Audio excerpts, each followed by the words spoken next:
होली में तो बिना पैसे के किसी तरह गुजारा कर लिए, अब ईद भी बिना पैसे का ही लग रहा है कि मनने जा रहा है बिहार के शिक्षकों का। कि जहाँ तक उसके पेमेंट का प्रश्न है तो हमारे आदरणीय जो शिक्षा मंत्री हैं उन्होंने तो सदन में भी कहा है कि कुछ प्रोसीजरल डिले हो गया। नमस्कार, आर्यन खबर पे आपका स्वागत है। मैं हूं दीपक प्रियदर्शी। बिहार के शिक्षकों को अभी तक वेतन नहीं मिला है, खास करके उन शिक्षकों को जो विशिष्ट शिक्षक बने हैं, राज्यकर्मी बने हैं। उन्हें जनवरी माह से वेतन नहीं मिला और जब से उन्हें राज्यकर्मी का दर्जा मिला है उसके बाद से लगातार जितने विशिष्ट शिक्षक हैं वो ये सरकार से मांग कर रहे हैं कि उनका वेतन जल्द से जल्द दिया जाए, क्योंकि 70% से अधिक ऐसे शिक्षक हैं जिनका वेतन अभी शुरू नहीं हुआ है। उसका कारण ये बताया जा रहा है कि HRMS और पूरी तरह से क्लियर नहीं हुआ है, लेकिन वेतन नहीं मिलने के कारण कहीं ना कहीं एक नाराजगी शिक्षकों में है। क्या कह रहे हैं शिक्षक, वो सुनिए। बिल्कुल नहीं, बिहार के 70% से ज़्यादा जो सक्षमता पास शिक्षक हैं उनका तो HRMS अभी फंसा हुआ है। उनका पेमेंट देने के लिए सरकार सिर्फ पत्र पे पत्र जारी कर रही है, लेकिन उनको रियल में पैसा प्राप्त उनके अकाउंट में नहीं हो रहा है। कहीं ना कहीं अधिकारियों की बड़ी लापरवाही है और शिक्षक होली में तो बिना पैसे के किसी तरह गुजारा कर लिए, अब ईद भी बिना पैसे का ही लग रहा है कि मनने जा रहा है बिहार के शिक्षकों का।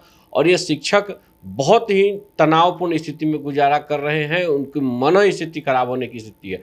बिहार के शिक्षक एक तरफ तो मोबाइल पे अटेंडेंस बनाने का काम कर रहे हैं, मोबाइल के रिचार्ज कराने के पैसे नहीं है, कर्ज ले करके अधिकांश शिक्षक जो है सो बैंक से लोन ले चुके हैं, सबका अकाउंट फ्रीज हो चुका है। ऐसी स्थिति में उनके पास ड्यूटी करने के लिए पैसे नहीं बच रहे और सरकार के अधिकारी जो है कान में तेल डाल के सोए हुए हैं। पत्र जारी कर देना निदेशालय से बहुत आसान काम हो जाता है, लेकिन ज़मीन पे जो काम होनी चाहिए, जो शिक्षकों को रोका गया है पेमेंट, चाहे कारण जो हो, जिस अधिकारी के ऊपर इसके लिए जिम्मेवारी तय हो, और उनका भी वेतन बंद करने की सरकार को कार्य करना चाहिए।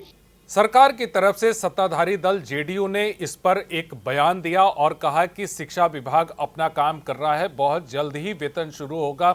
शिक्षा की गुणवत्ता में सुधार हुआ है, लेकिन जहां तक वेतन की बात है तो शिक्षा मंत्री ने सदन में साफ कर दिया है कि बहुत जल्द इसमें कुछ तकनीकी प्रॉब्लम्स यानी तकनीकी खामियां थी सिस्टम में, उसे दूर करके बहुत जल्द इन तमाम चीज़ों को, जो शिक्षकों के वेतन की समस्या है, उसे बहुत जल्द दूर कर लिया जाएगा। देखिए, इसके पॉजिटिव एस्पेक्ट को आप देखें कि हमारे आदरणीय नेता नीतीश कुमार ने बिहार को चरवाहा विद्यालय से अलग कर एक नए शिक्षा प्रणाली को बेहतरी के लिए लगातार प्रयास किया। बड़े पैमाने पर शिक्षकों की नियुक्ति की गई है और स्टूडेंट टीचर रेशियो में भी काफ़ी पॉजिटिव पोर्टफोलियो इम्प्रूवमेंट हुआ है।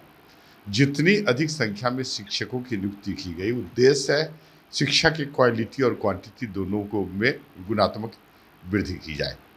तो जिन शिक्षकों की नियुक्ति की गई उनके जहाँ तक उनके पेमेंट का प्रश्न है तो हमारे आदरणीय जो शिक्षा मंत्री हैं उन्होंने तो सदन में भी कहा है कि कुछ प्रोसीजरल डिले हो गया, लेकिन सभी को शीघ्र ही उनके वेतनों की भुगतान की जाएगी। उनको ध्यान रखना चाहिए, शीघ्र ही सरकार उनके जो समस्या है उसका समाधान करेगी। शिक्षकों में ये की स्थिति ये हो गई है कि उनके जो अकाउंट्स खुले हुए थे उन सब अकाउंट्स में खाली हो गए हैं, वो इसके वजह से अब पैसे भी नहीं है कि वो दूर से आते हैं तो वो जा पाए, ये इस तरह का आरोप है। नहीं तो कुछ डिले हुए, मैंने कहा कि this was procedural delay, right. जो प्रक्रियात्मक पर्टिकुलरली यहाँ तो ये नहीं है कि इधर उधर की बात, राइट। एक प्रक्रिया होती है तो उसके तहत सरकार निश्चित रूप से हम समझते हैं कि शीघ्र ही सरकार उसको भुगतान प्रारंभ कर देगी। देखिए, लगातार पिछले कुछ समय से जब से ये राज्यकर्मी का दर्जा मिला है और विशिष्ट शिक्षक बने हैं, एक उत्साह है, एक खुशी है, लेकिन वेतन न मिलने के कारण कहीं ना कहीं एक मायूसी है, क्योंकि 30% लोगों का जिनका HRMS क्लियर होता गया उनका वेतन मिलता चला गया, लेकिन 70% से अधिक ऐसे शिक्षक हैं जो अभी भी वेतन की बाट जोड़ रहे हैं। तो ऐसे में जल्द से जल्द वेतन शुरू हो, इसी बात को लेकर उनकी ये मांग है। सरकार का कहना है कि अप्रैल महीने में के अंत तक जो भी समस्या है उन समस्याओं का निदान कर लिया जाएगा। फिलहाल इस वीडियो को देखने के लिए धन्यवाद।